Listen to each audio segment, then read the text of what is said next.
Bien, hay tres tipos de poder que se mencionan. El poder soberano, del cual se habla poco y nada en el libro, el poder disciplinario y el poder actual, el de la psicopolítica. Constantemente está diferenciando estos dos últimos porque plantea que muchos análisis y críticas que se le hacen o se le hicieron al capitalismo están ancladas en una visión respecto del segundo poder y no se hace hincapié en el tercero, lo cual para Byung-Chul Han sería la aproximación más adecuada. El primer poder, el poder soberano, es el poder de la espada. Amenaza con la muerte, se hace con el privilegio de apoderarse de la vida para suprimirla. En cambio, el poder disciplinario no es un poder de muerte, es un poder de vida cuya función no es matar, sino la imposición completa de la vida. Este poder administra los cuerpos. El tránsito de un poder a otro se da por el cambio de la forma de producción, de la agraria a la industrial. Ahora tiene que disciplinar al cuerpo y ajustarlo a la producción mecánica. El poder tiene muchas formas. La más simple y que se viene a la mente es la que niega la libertad, que permite a los poderosos imponer su voluntad a los sometidos por medio de la violencia. Sin embargo, el poder no tiene necesariamente que adquirir la forma de coacción. De hecho, esta forma no representa al poder supremo. El poder está ahí donde no se nota. Cuanto mayor es el poder, más silenciosamente actúa. Es el caso del poder actual, el cual adquiere más una forma permisiva. El poder disciplinario es distinto del poder actual, el del neoliberalismo. Este brilla por su positividad. Su técnica es sutil, flexible, inteligente y escapa a toda visibilidad. El sujeto sometido no es siquiera consciente de su sometimiento. El entramado de dominación le queda totalmente oculto, de ahí a que se presuma libre. A diferencia del disciplinario, este no se apoya en la prohibición y sustracción, porque su objetivo no es hacernos sumisos, sino dependientes. No impone silencio, sino que nos exige compartir, contar nuestra vida. Esto se da principalmente porque uno se somete al entramado de poder consumiendo y comunicando. El poder disciplinario consiste en entornos e instalaciones de reclusión, la familia, la escuela, la cárcel, el cuartel, el hospital, la fábrica, etc. El sujeto cambia de un entorno de reclusión a otro, se mueve entonces en un sistema cerrado. El topo es el animal de esta sociedad, pero los movimientos de este son restringidos, lo que pone un límite a la productividad. El problema reside en que este carácter rígido y cerrado no se adecua a la forma de producción inmateriales y en red que apuntan hacia una apertura y deslimitaciones mayores. Tiene que surgir otro animal, así que aparece la serpiente. Esta delimita su espacio a través del movimiento, es un empresario. El topo, por el contrario, es un trabajador. El poder disciplinario es un poder normativo, somete al sujeto a un código de normas, preceptos y prohibiciones, así como elimina desviaciones y anomalías. Esta negatividad del adiestramiento es constitutiva del poder disciplinario. Sin embargo, la psique no está en el punto de mira del poder disciplinario, no tiene ningún acceso al pensamiento o a las necesidades internas. El poder disciplinario descubre a la población como una masa de producción y reproducción que tiene que administrar. De esto se ocupa la biopolítica, de la reproducción, de las tasas de natalidad y mortalidad, el nivel de salud, la esperanza de vida, etc. Se convierten en objetos de controles reguladores. La biopolítica es la forma de gobierno de la sociedad disciplinaria, pero es totalmente inadecuada para la del régimen neoliberal que explota la psique.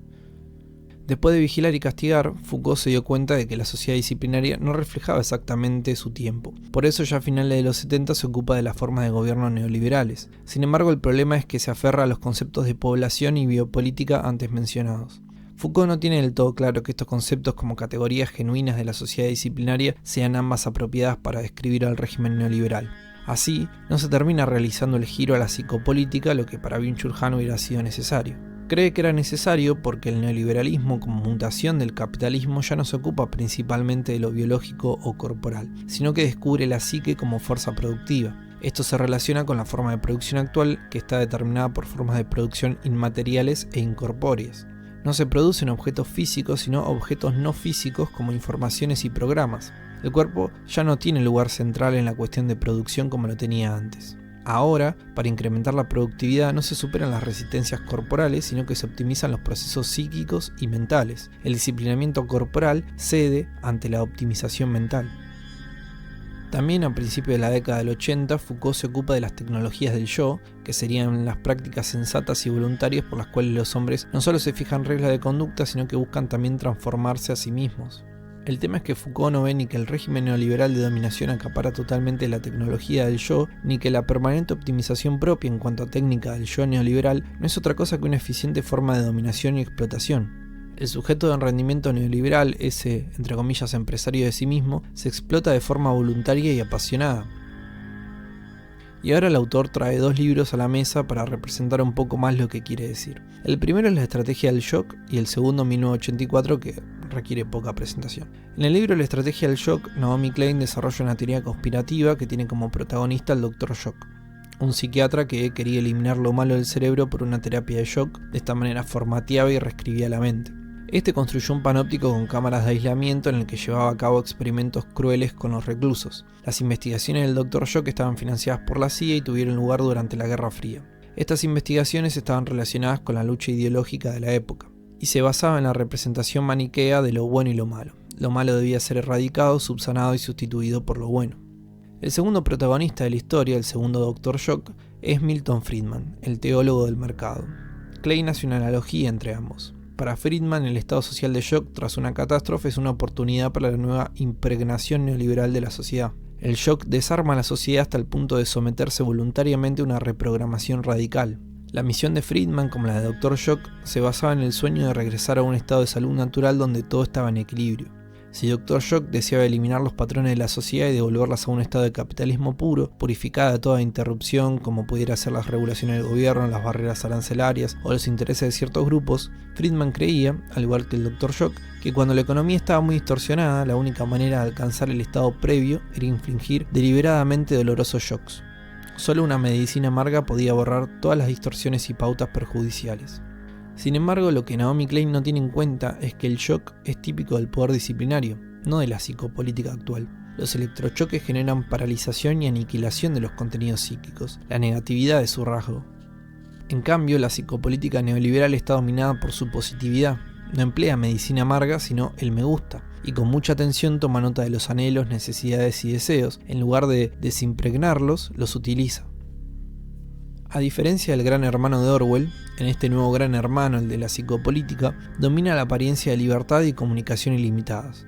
La nueva concepción del poder no consiste en el control del pasado, sino en el control psicopolítico del futuro. La técnica de poder del régimen neoliberal no es prohibitoria, protectora o represiva, sino prospectiva, proyectiva y permisiva. El consumo no se reprime, se maximiza. Se nos anima a consumir y a comunicar.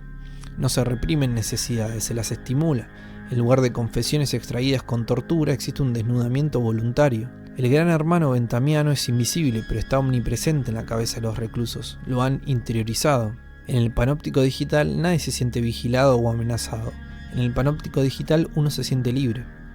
Hay un anuncio de Apple de 1984 en el que dice: en 1984 Apple Computer introducirá Macintosh, y verás por qué 1984 no será como 1984. Pero 1984 no marca el fin del estado vigilante de Orwell, sino el comienzo de una nueva sociedad de control que lo supera con creces en eficiencia. Comunicación y control coinciden totalmente. En este caso, cada uno es el panóptico de sí mismo.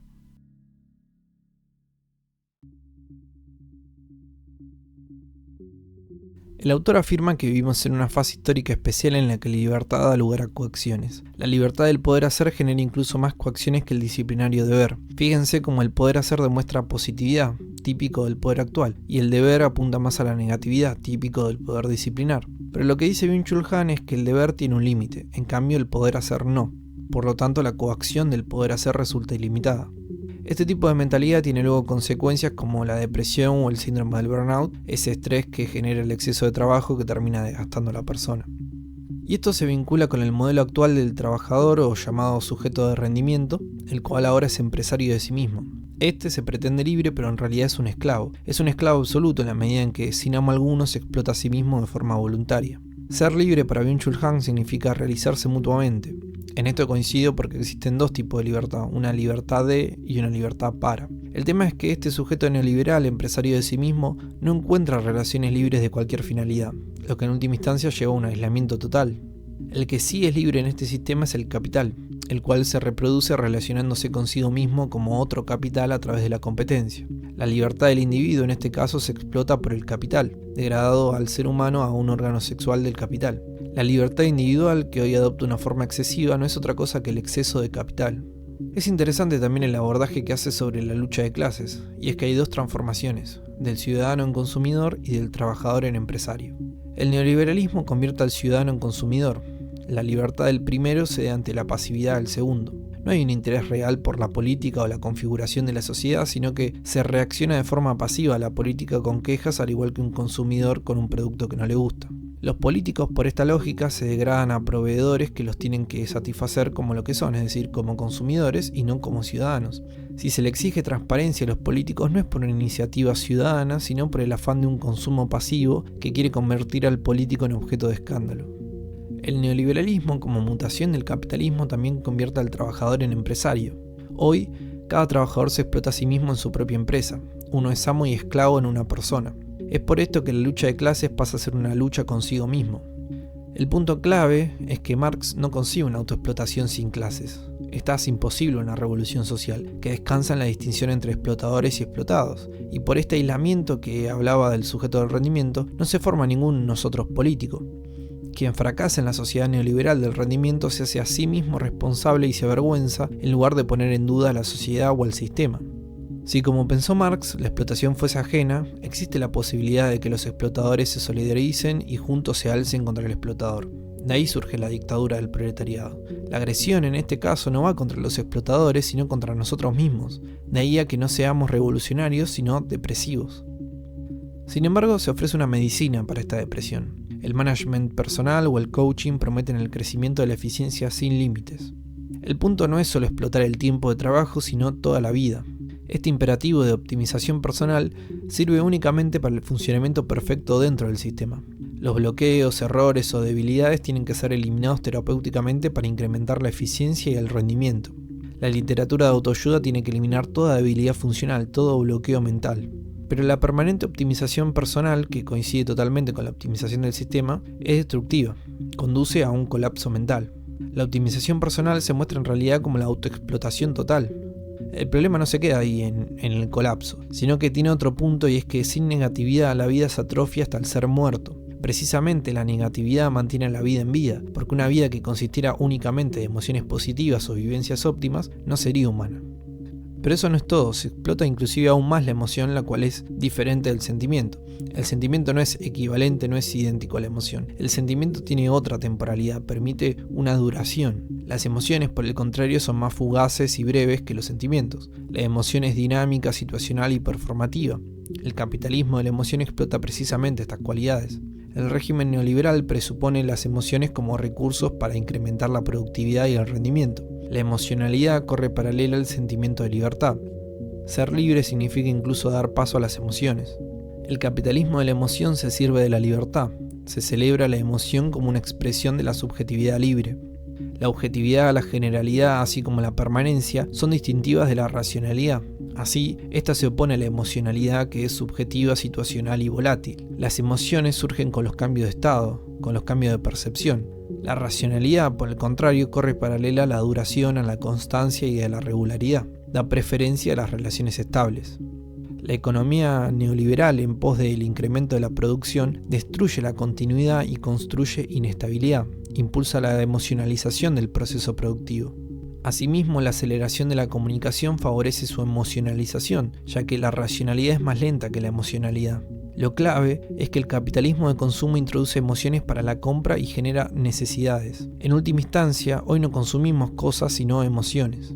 Las cosas no se pueden consumir infinitamente, las emociones, en cambio, sí. Así se abre un nuevo campo de consumo de carácter infinito. Diferente de esto es la sociedad disciplinaria, donde las emociones eran un estorbo, era mejor construir una máquina sin sentimientos. Pero hoy, para generar mayor productividad, el capitalismo de la emoción también se apropia del juego, que propiamente debería ser lo otro del trabajo. Y es que el juego emocionaliza, dramatiza el trabajo y así genera mayor motivación. Con una rápida experiencia exitosa y un sistema de gratificación instantánea se aumenta el rendimiento. Un jugador con sus emociones muestra mayor iniciativa que un actor racional o un trabajador meramente funcional. El tema es que el juego se caracteriza por las gratificaciones y vivencias inmediatas de éxito. Las cosas que requieren maduración lenta no se dejan ludificar.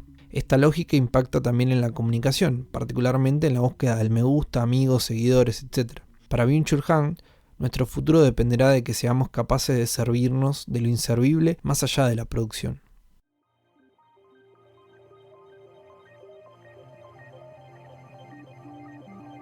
Aunque al principio se festejó la red digital como un medio de libertad ilimitada, hoy ya resulta más bien una ilusión. porque la libertad de comunicación se convierte cada vez más en control y vigilancia. Pasamos de un panóptico benthamiano a este panóptico mucho más eficiente. En el anterior no se le permitía hablar entre ellos a los reclusos. En el panóptico digital, por el contrario, hay una comunicación intensa y se desnudan voluntariamente. De esta manera contribuyen a la construcción del mismo. Este gran hermano digital le traspasa el trabajo a los reclusos, así la entrega de información no se da por coacción, sino de forma voluntaria. El Big Data permite tener pronósticos sobre el comportamiento humano. De este modo, uno podría pensar que el futuro se convierte en predecible y controlable. En la primera ilustración se creyó que la estadística era capaz de liberar el conocimiento del contenido mitológico.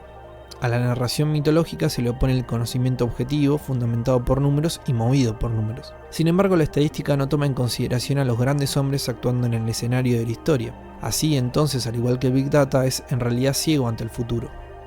La transparencia es la palabra clave de la segunda ilustración. Los datos son un medio transparente, entonces se ha de convertir a todo en datos e información.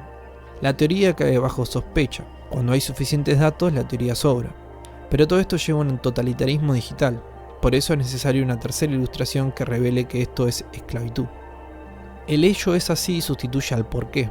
La cuantificación de lo real en búsqueda de datos expulsa el espíritu del conocimiento. Pero solo ese espíritu, ese concepto, genera conocimiento. El concepto es C, que concibe dentro de sí a A y a B, que son datos. C es el entramado superior que abarca A y B, desde el que se puede fundamentar la relación entre estos.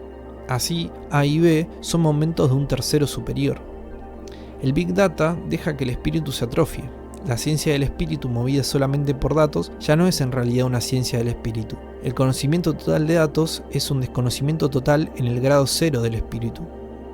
Este dataísmo se muestra como dadaísmo digital. También el dadaísmo renuncia a un entramado de sentido. Todo transcurre de manera idiota. Por eso todo es igual. La simplicidad se llama dada. El dataísmo también es nihilismo. Renuncia totalmente al sentido. Los datos y los números no son narrativos. El sentido, por el contrario, radica en una narración. Por otro lado, la creencia en la mesurabilidad y la cuantificabilidad de la vida domina toda la era digital. Se equipan al cuerpo sensores que registran datos de forma automática, por ejemplo el Apple Watch. Incluso en la relajación se da cuenta del rendimiento y la eficiencia. A partir de la automedición y el autocontrol se ha de incrementar el rendimiento corporal y espiritual.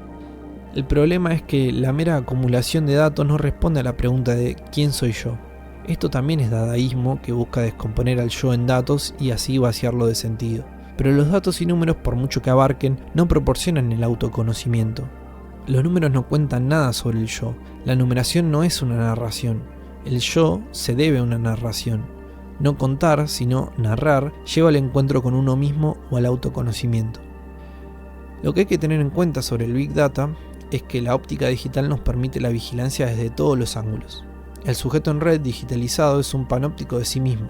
Así pues, delega a cada uno la vigilancia. También gracias al Big Data hay un registro total de la vida. Hoy se registra cada clic que hacemos, cada palabra que introducimos en el buscador. Todo se observa y se registra. Y esto nos da un pantallazo bastante claro de nuestra persona. Somos observados hasta por nuestras cosas, por los objetos inteligentes que tenemos. Lo más importante es que el Big Data no olvida. Solo por eso el panóptico digital es mucho más efectivo que el benthamiano.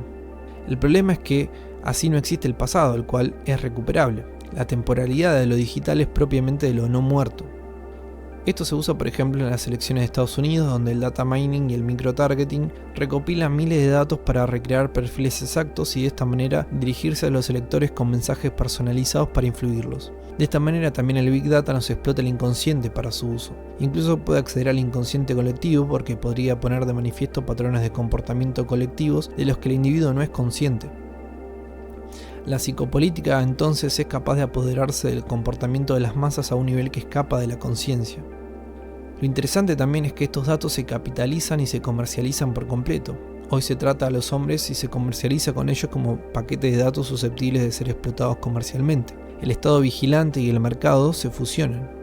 Hay empresas como Axiom que agrupan a los individuos en categorías de acuerdo a su nivel económico y estilo de vida. A aquellos con una puntuación baja se les niega el crédito, por ejemplo. Esto lleva a una sociedad de clase digital.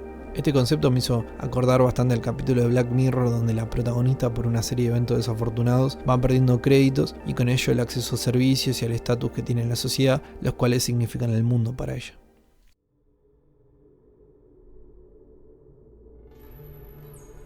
Todo acontecimiento que destruye lo válido hasta el momento, el orden existente, es tan imprevisible como un acontecimiento natural. Escapa a toda predicción y cálculo. El acontecimiento pone en juego una fuera que hace surgir al sujeto y lo arranca de su sometimiento. Estos abren nuevos espacios. Como la técnica de dominación se sirve de una programación y control psicológicos, hay que despsicologizar al sujeto. Hay que desarmar la psicopolítica como medio de sometimiento, vaciar al sujeto a fin de que se quede libre para esa forma de vida que todavía no tiene nombre. Por último, comenta algo que me pareció interesante y es que nos podemos servir de aspectos de la idiotez, porque donde surge la comunicación el idiota representa un obstáculo, porque bloquea el intercambio comunicativo ilimitado. La comunicación alcanza su máxima velocidad allí donde lo igual reacciona a lo igual. La resistencia y rebeldía de la otredad o extrañeza ralentizan la comunicación llana del igual. A la vista de la coacción de la comunicación y a la conformidad, el idiotismo representa una praxis de libertad. El idiota es por esencia el desligado, el desconectado, el desinformado. Habita una fuera impenetrable. El idiota es un hereje moderno. Herejía significa elección. El herético es quien dispone de una elección libre. El idiota no comunica, pues se comunica con lo incomunicable. El idiotismo construye espacios de silencio, quietud y soledad en los que es posible decir algo que vale la pena ser dicho. Así, el idiotismo abre un espacio virginal, la lejanía que requiere el pensamiento para iniciar un hablar totalmente distinto. Por el contrario, la inteligencia significa elegir entre, interlegere. No es totalmente libre en la medida en que está atrapada en un entre de carácter sistemático. No hay acceso a la afuera, sino a las elecciones dentro de un sistema. La inteligencia sigue la lógica del sistema. Habita lo horizontal, mientras que el idiota lo vertical.